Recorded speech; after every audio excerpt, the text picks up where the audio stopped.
This is not for me. This is actually, I would like to invite another guest on stage. This is a person who's gone above and beyond what you can expect to ensure that all of us had a fantastic 2 days together in the community, together among stake pool operators, ambassadors, friends of Cardano, but also blockchain skeptics who's been part of a growth program here at the Cardano Summit, not just in Lausanne, but in 50 locations around the world. So I'd like to say thank you very much to our head of marketing, who's been the orchestrator, the manager, and ensuring that all of this could happen. Could I have David Taylor on stage, please?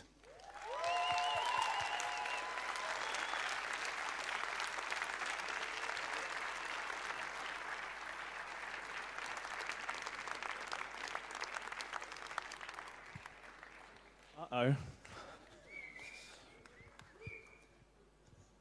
Thank you very much, David. We also have a gift for you, which we will, I don't know how you get it through customs though. Hopefully it lives on a blockchain as well. With huge gratitude from the community, huge gratitude from the Cardano Foundation. Say thank you for all the tears, all the hard work, but also all the pain you suffered and what we suffered when you were kind of whipping us to ensure that everybody here was fed, transported, were able to go on stage, could vote, and really just enjoy being together in the glorious Cardano community. Thank you very much, David.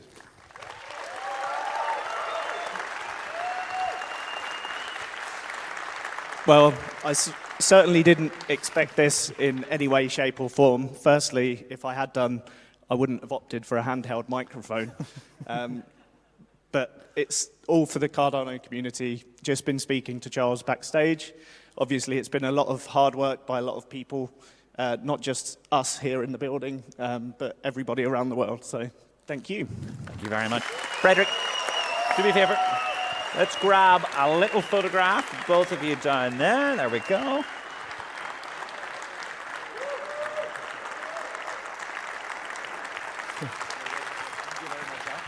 Ladies and gentlemen, one last time for Frederick and David.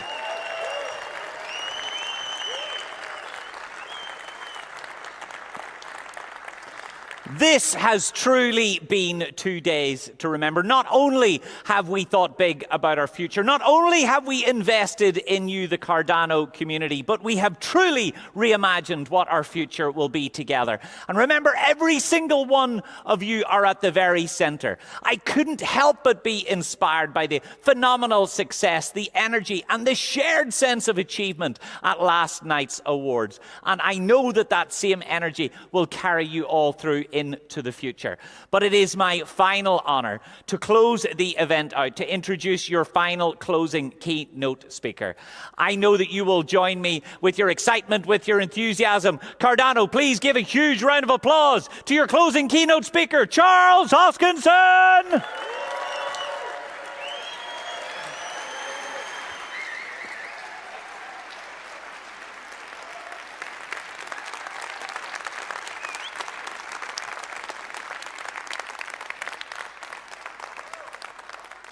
Hi, everybody. Hello, Switzerland. You know, there's warm, sunny Colorado. We got to come up with a tagline for Switzerland.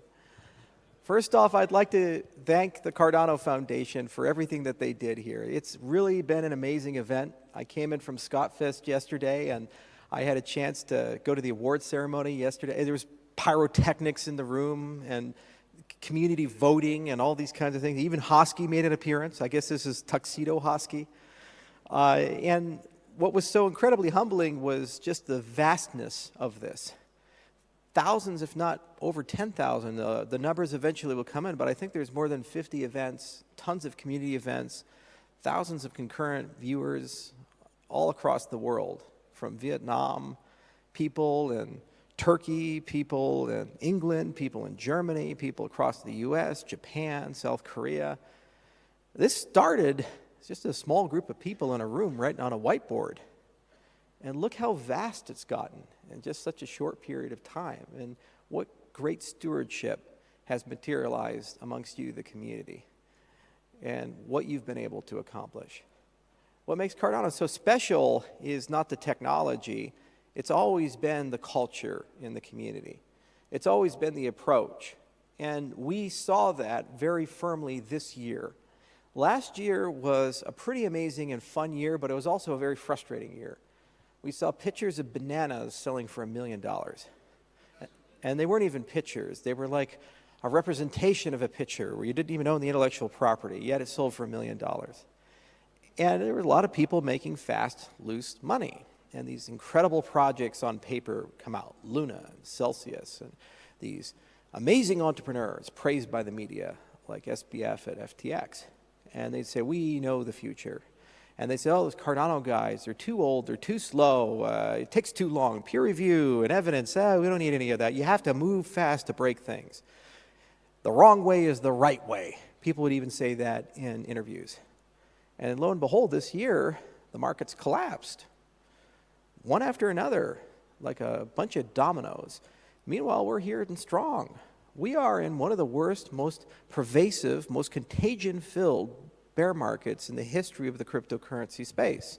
We've never encountered anything like this, where every regulator in the world is having difficult conversations at the moment, where every consumer in the world is a bit scared, where my mother calls me and says, are you broke yet? It's happened to some of you too. Come on, show of hands. Yeah, there's a few. Yeah. Why? Because on the news media, what is it? One thing after another. Crisis, crisis, crisis. Scam, scam, scam. Failure, failure, failure. Crypto is over. I was just at Web Summit. 77,000 people. It's supposed to be a conference about technology. It's supposed to be a conference about bringing the world to the next generation of web technologies. And the panel they chose to put me on was 2 skeptics and a blockchain enthusiast. And we spent 15 minutes haggling and arguing over whether crypto is a scam or not. 2022. Yet you're all here. You all dream. We don't feel it here, do we? We feel love here. We feel camaraderie. We feel friendship. Why? Because what started this movement and what allowed it to grow from a small little room with a whiteboard cramped in Japan and Hamachi to what we have here today on this amazing magical stage in this beautiful city is this unified belief that we can do better. All we have to do is just be honest about it, have some integrity. We have to be willing to do the hard work and the heavy lifting. We have to be willing to accept that sometimes we don't have all the answers. Sometimes first principles are required. Sometimes research is required. I didn't go to school to learn how to put on a conference. And a lot of people in this room didn't either. But we just have to figure it out, right? And I did it for a few years. Now the CF has done it, and every year it gets better, much better. What degree do you get to become an expert in game theory, distributed systems, programming languages, law and policy, and speaking before Congress, and God knows what else? Come on, there's too much here. I was just hanging out with some of the CF people backstage, and right before that, they showed me this beautiful bottle of wine. You guys remember the country of Georgia? Well, they closed a deal, and the CF has this amazing thing that they've done with the country where you have a QR code on the bottle and you can scan the bottle and it tells you all kinds of stuff about it, and it's on Cardano blockchain. That was something we were talking about as an example use case, as a hypothetical, and now it's a reality that you can hold in your hand. You think anybody knew how to do that when they started? No, we figured it out. It was a problem to solve. The world works a lot better when you have a problem-solving mentality and you eschew cynicism. Because every problem you run into is not a wall. It's a fun challenge to figure out. Every barrier is just an excuse to figure it out how to get around the barrier. So many times in life, when you look at your life, you have to either make one fundamental decision. Does life happen to you, or does life happen because of you? There's too many of us who have been convinced by the media, by Hollywood, by friends, by parents, by people we're in relationships with, that maybe we're not in control of our lives, or we just have to accept our lot in life, deal with it. Perhaps luck will be on your side, and every now and then something good happens, but for the most part, just bear with the bad, and that's that. That's life. Accept it. Be stoic about it. What this movement has been a quixotic rejection of the concept that we don't have a say. That's the core of it.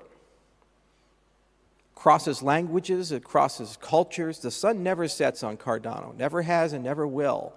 When we look at the Catalyst statistics, over 160 countries are represented amongst the voters in Catalyst, and that's only a subset of the holders of ADA, less than 10%. 160 countries for something that was built less than a decade ago. Imagine that. And what does each and every person there think? I can, I will do, I will build. Together with us, we're going to figure out how to solve these problems. Life is not going to just happen to me. I'm not going to allow geopolitics or the particular circumstances of where I was born or what happened to define me or my lot in life. Instead, I'm going to use this technology and somehow, some way, make it better. And maybe it's better and then I want to build a better voting system. Maybe it's better and then I'm going to come up with an innovative new business model and make some money. Maybe it's better and that I care a lot about the environment and I want to find a way to save the environment, to do something a little differently. Maybe it's better that I'm an artist. I actually want to do art instead of go work a job and do art at home because art doesn't pay. Let's talk about community events. I was at CNFTCon earlier this year, and they invited me, and I expected a few hundred people to be there. I show up, there are 3,000 people there. A community event that was put on in Las Vegas, 144 exhibitors. Almost all of them were non-technical. They came from the art community. This is a blockchain conference where the vast majority of people are artists. That was unheard of in 2019, 2020, even 2021. Yet, it's just something our community did, and they came together. And you have these guys and gals teaching themselves how to program and super innovative things. There was a manga where every edition they issue, the fans vote on the Cardano blockchain for what happens next in the story. In that one room, there was probably a master class in creativity. And it was completely community built. And it just almost brought a tear to my face. Then I go, and a few weeks later, to Rare Bloom in Colorado.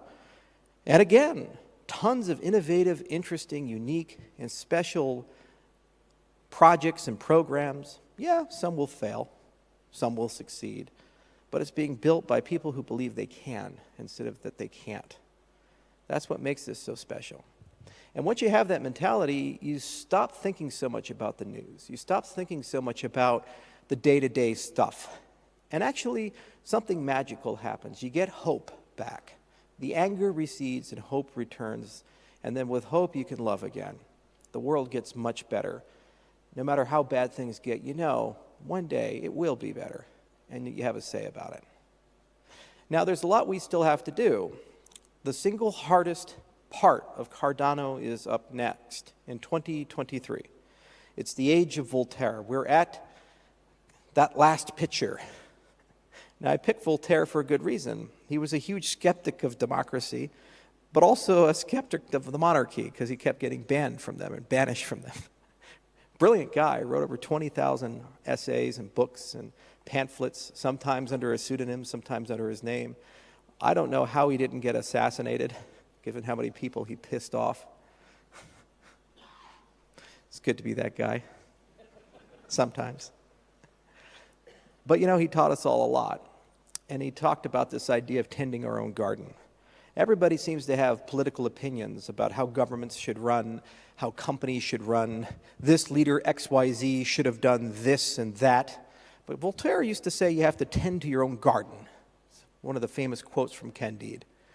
Well, the time has come for us to tend to our garden. We have to find out how to actually run Cardano as a completely distributed ecosystem, a completely decentralized ecosystem, something that truly leverages and harnesses the voices of millions of people. You are not truly decentralized unless you have come up with a mechanism that takes the abilities, talents, means, and wisdom of the crowds and applies it towards the problems that ought to be solved for the greater good of your system. And thus I'll argue that no government is quite decentralized because no garden has been truly tended. So many times, again, things happen to us. We're ignored. The best people don't lead. The best people are trivialized. We saw this with COVID. We saw this with wars. We see this with the leaders of nations. We ask ourselves, how the hell did that person get elected? How is that person in charge? How is that decision made? In my own country, the ruling party, the top 3 people in their 80s. And I see them speak, and I see the ideas they have, and I ask myself, in a country of 300 plus million people, surely there must be better. And then I look at the party that wants to replace them, and I see the candidates they give me, and I say to myself, oh, God.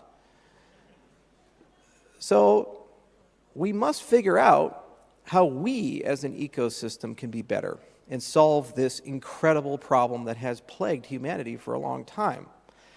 And I believe that there are 3 components to it. One is that everybody has to have a voice. You have to be able to give consent. It should never be the case that you don't have one. So we need to create a good voting system that has high levels of participation, and every holder of ADA, every member of this ecosystem feels that they have a voice, big and small, and at the very least they can leverage that voice to try to push things in a particular direction. Now, because you have a voice doesn't necessarily mean that that voice is the one that's going to win, but at least you were allowed to say something. So the great news is that we've already built an enormous amount of these mechanics. If you look at SIP 1694, which we worked on, and there were some generous contributions from Matthias Bencourt, who's from the CF, that SIP is the beginning of a conversation about how to reuse things like the staking mechanics, the way stake pools work, the way that delegation works to stake pools for delegated representatives. This actually would be a very easy system to roll out in a reasonable period of time, and it's something that we know we could conceivably get equivalent participation to the participation we get with stake pools, which is currently 74%, which is 50% greater than the amount of people who vote for the president in the United States who are eligible to vote. Pretty good participation if we can get there. And it's a good way for thousands of people throughout the world to rise up and become delegated representatives to express ideas and directions and strategies and disagree and agree and come up with all kinds of raw, chaotic governance. Now, that alone is not sufficient for us to be able to unlock and harness the power of the community. You also need great institutions. Institutions are bastions of complexity. You see, to have good things in life, like airplanes and trains and this microphone, the lights, to go to a hospital and get surgery and survive, you need to have expertise. People need to devote their lives to thinking about these things, to studying these things, to working hard. So institutions are the places that we construct, whether they be universities or hospitals or think tanks, and they should be enduring and credible and neutral. And their job is to take the problems that we face, whether they be research problems or problems with climate change or problems with supply chains, whatever they are, and think about them very deeply and try to propose some solution for these things. You need to augment a voice and the representation of voice with institutions we can trust. We built some institutions.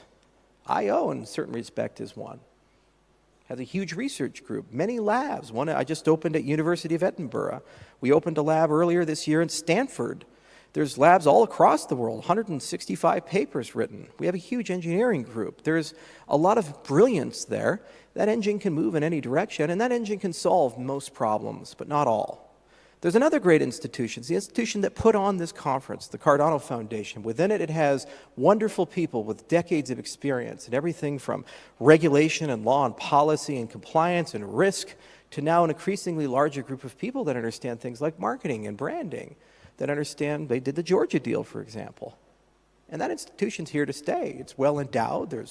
It's in Switzerland. It's politically stable.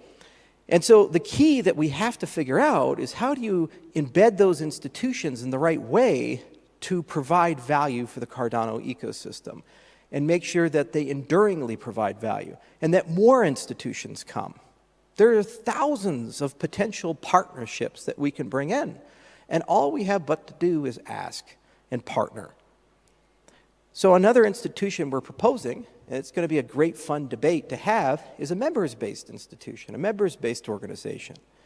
basically a neutral ground for people to come and have a governance and technical steering committee and all these things, to actually have domain experts, dApp developers, you, the people building on Cardano, have a voice and be able to suggest, say, and sometimes demand the things that you need to be competitive, the things that you need for Cardano to evolve and grow. If this is done in the right way, we could see it grow to thousands, tens of thousands of members, and run itself, by the members, for the members. Then it's a natural place for other institutions like IO, like Emergo, like the CF to plug into and add value to in their own way. You see, that's how you work together constructively. You don't tear things down, you don't say radically change things, you just keep adding. You just keep building, you let people fall into roles where they feel most comfortable and capable and able, and then each and every one can then add their value. The other thing is, we have to make some heavy decisions about the future of Cardano. At ScottFest, we unveiled Ouroboros Leos. It's a project we've been working on for over 4 years. An incredibly complex, ambitious, and beautiful protocol that, if fully implemented, usually it's called input endorsers, but it's a lot more than that, will make Cardano the fastest and highest throughput cryptocurrency on the market. And it will always be pretty fast because it actually grows with data network capacity. So as those things organically improve, your internet connection gets faster, your storage gets faster, these types of things, your processing power gets faster. You can tweak the parameters like parameters are tweaked with the update system to make the network faster. Now, there are some design trade-offs. There are some decisions to make. There's a lot of open question marks that IO cannot answer. We've gotten to the limit of what we can do as scientists and engineers. And now begins the conversation with the community. And what's so cool about it is that in the discussion of that, the debating of it, the use of the SIP process to decide the roadmap and future of Cardano, what's effectively happening is the great decentralization of development, engineering, decision-making, and ultimately the roadmap of Cardano. It's a changing of the guards in that respect. So this is why it's one of the most interesting and just incredible SIPs that I've seen. It's been too long where we go off into the ivory tower and write papers and think really hard and then go and write those things and try to figure out how to solve all the problems. We're not that smart. We have lots of credentialed people, we have lots of great processes, but no one is smarter than everyone. And the thing is, if you're going to change the world and bring billions of people on board, you absolutely need to have a mechanism to harness the whims, desires, wills, and brilliance of billions of people, not just a small subset of them, no matter how good that subset is. So combined with the MBO, I think Ouroboros Leos is a great opportunity to start talking about how we awaken as a true open source project, not just open source code, but an entire open source community of thousands of developers from thousands of projects, each and every one of them pursuing those projects, but in the process contributing upstream and making Cardano more resilient and powerful than ever. I believe we can do that. And again, it'll be hard. There's a lot of tough questions, a lot of education, a lot of workshops, a lot of things to be done. And that's why you have institutions like IO, the CF, and others, because they have the resources, the people to help shepherd and steward that process in a productive and positive direction and eventually allow it to converge to a point where decisions can be made and they have the consent of the masses. Now, we're not quite done in that respect. There are 3 pillars to this governance. The third is rules.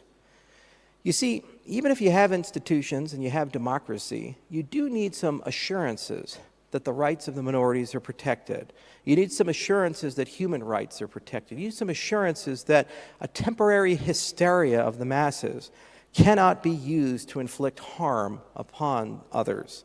And that's why constitutions exist.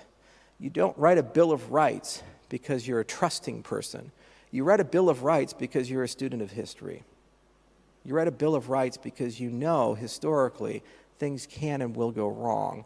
And even if you trust the virtuous leaders of today, the not so virtuous leaders of tomorrow may decide to abuse the power and authority that they have and derail the system. There's a lot of stuff here that people signed up for. Cardano has a fixed monetary policy, for example. There will only ever be 45 billion ADA. We believe that because of the reward function, but there's no reason why technically it couldn't be voted and changed. So it's probably pretty good to write it down somewhere and make sure it's pretty strong. This is closely related to DAOs. This is closely related to dApps and DeFi. This is closely related to a lot of the things that are currently happening across the whole industry when people are talking about decentralization. People are talking about code is law. People are talking about protocols. This is just making it somewhat explicit. There needs to be a constitution for Cardano, or at least a discussion of whether we should have one or not. And yet again, what this allows us to do is to see the values of everybody in the Cardano ecosystem and how far apart or how close together they are. And what it does give us is a consistency about the governance of the system and constraints to the governance of the system. So again, through the SIP process, the primary medium of change of Cardano, this is how we'll go about it. And we'll have that discussion. We'll work together in this respect. I don't know where it'll go. We have some ideas. Others have some ideas. And it's going to be fun no matter where it concludes, because it at least tells us where we're at and where we stand. And we're going to learn an enormous amount along the way, and my belief is whatever happens, it's going to be something quite interesting and quite good. It's exciting. How often in your life do you get to write a constitution? How often in your life do you get to build an institution, one that could stand the test of time? How often in your life do you get to build a better voting system than the one that you grew up with and actually see that voting system be applied and used to build great things? This is the age of Voltaire. It required Shelley and it required Gauguin because it required stake pool operators, many of which are in this room. It required Plutus developers, many of which are in this room. It required a large network across the world. It required all the people who have participated in Catalyst for the last 2 years from those 160 plus countries, millions of votes cast, because those people had to be primed, ready, willing, and able to participate in the process of building the government of Cardano, wherever it goes. And what's so cool about it is, like this conference, instead of hosting it, instead of having to worry about how does it get done, I am, like you, just a participant in it. There is nothing in my life more rewarding than that.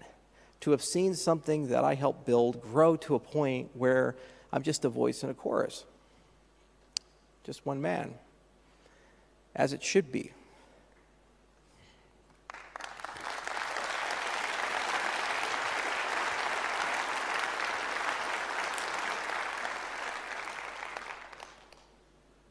That's a pretty exceptional thing if you think about it. There's human nature to love leaders, especially if you think they're doing an okay job. It's not really human nature to change the guard unless they're not. And the paradox of decentralization is you have to do a good job, but also find a way to change your role, which is why we like people like Cincinnatus, because they found a way to do that. And that's a lesson for every project founder, which is why we also created the Edinburgh Decentralization Index, another one of the announcements we made at ScottFest. I am so deeply bothered in this industry by people claiming they're decentralized, and they're not. The problem is I have no right to judge them because I have no metric upon which to measure them. Thus, we need to create one together, and that's what we're doing. And we'll start with Bitcoin because it's the largest and easiest and been around the longest, and there's probably a great degree of interesting decentralization and some surprising centralization there. And then work our way down systematically, one cryptocurrency after the next. And eventually, after enough are measured, it can become an industry-wide standard and a North Star for all of us.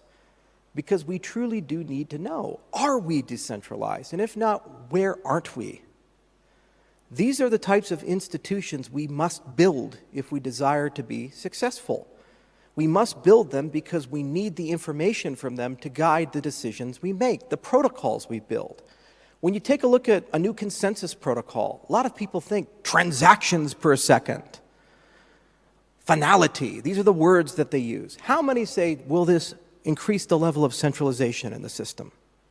Because you can't measure it. If we could, then you could at least ask the question. So when we look to Ouroboros Laos, and they say, it'll increase the throughput of the system 500x. Sounds good. Transaction costs will go down 100x. Sounds great. But it reduces the level of decentralization by 50%. How many of you would vote for that? Okay.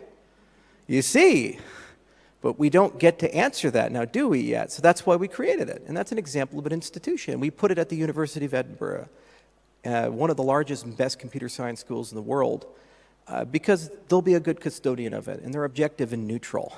100 years from now, that'll still be around if it's properly endowed. And that's the point. And there are other North Stars to look at.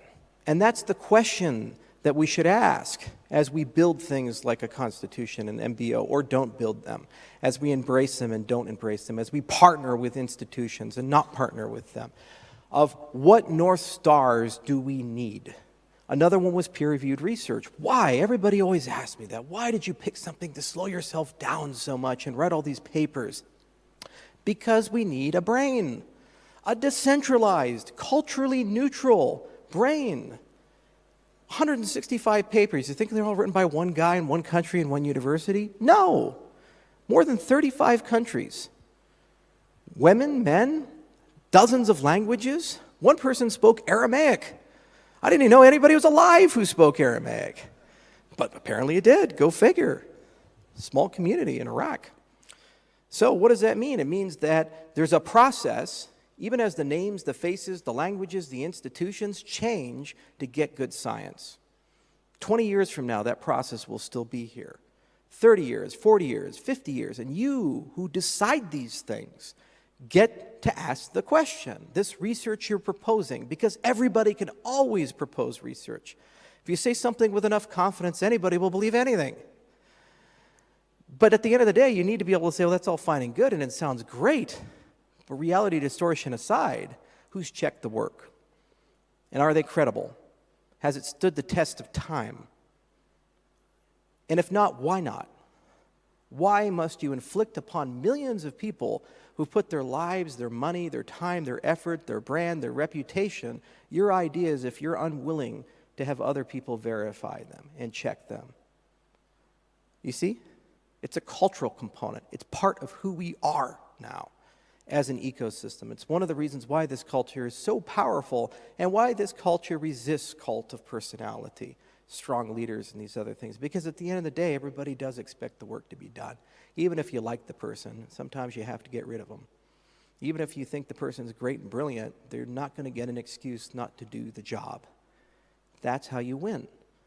And the burden is now upon you, as much as it is us, to think about what other North Stars do we need to add to our institutions and to our governance to help guide us as we decentralize Cardano more than it already is. What else do we need to add for us to harness the brilliance of the millions and eventually to the billions? What do we need in this ecosystem in order for us to be successful? Now, we'll keep doing what we do. Keep doing my AMAs, don't worry. Those are too much fun. And I'll try to make them better and add more to them. We always are trying to mix things up. Still, somehow, some way, find a way to do things like Cardano 360. Formats may change a little bit, might add some new graphics and flashy stuff, and the foundation keeps growing and evolving, and Emergo's doing cool and interesting things, and new products are launching, like did you guys hear about Midnight?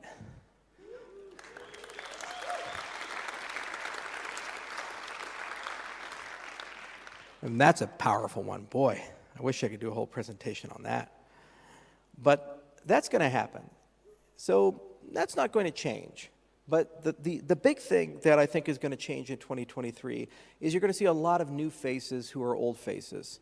People who have been here for a really long time. Everywhere I go, I see I've been in Cardano since 2017. I've been in Cardano since 2018. I was part of the incentivized testnet. I was a pioneer. I did this, I did that. But I said, well, how come I've never seen you before? They did it. It's just they didn't have a platform to stand on to be seen. And that's the power and magic of what we're constructing together now, is we're building that platform to be seen. And because they're seen, for the first time ever, they can actually truly be heard. So the thing we must master is to listen, to understand. The reason why governance is so hard at its core is that we overvalue speaking and we undervalue listening. We overvalue proclamations, personality, charisma, and we undervalue understanding. We overvalue winning and undervalue the concept that perhaps people both can be right. In so many cases, when we disagree with each other, we're not disagreeing about facts and circumstances, we're disagreeing about values. In so many cases, when we disagree with each other, we're talking past each other, not to each other and with each other. If this is truly going to work, it's not going to rest upon great technology. We've already proven to this industry that we have the best. It's not going to rest upon a great community. We've already proven to this industry we have the best.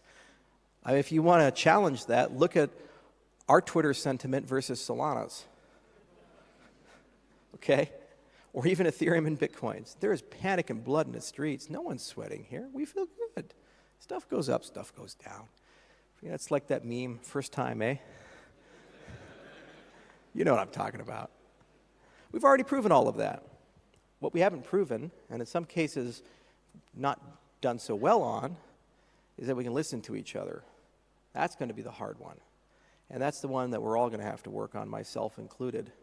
It's a lot of work, that type of growth. But ultimately, it's the only way that we will win and the only way we will build. This year, I saw so much evidence that not only do we have the capacity for that, it gave me the belief that we can do that. And that's why I've always believed that Cardano is not only here to stay, but it's going for number one. We're going to win, guys.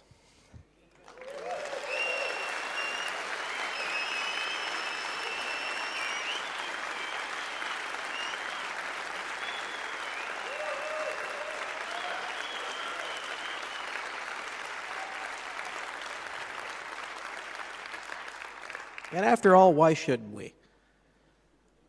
Seriously, isn't it about time the good guys win for once? We're here to change the damn world. We're here to give everybody their freedom back. We're here to give everybody their life back. We're here to give people their power back. We're here to inspire people. We're here to give people control over the aspects of their life, their money, their identity, their voice. We're here to give economic identity to those who don't have it. We're here to give hope back. In a world so utterly bereft of these things, in a world where every year you wake up and you're told it's going to get worse the next year, it's about time that somebody wins who says it will get better. Isn't it?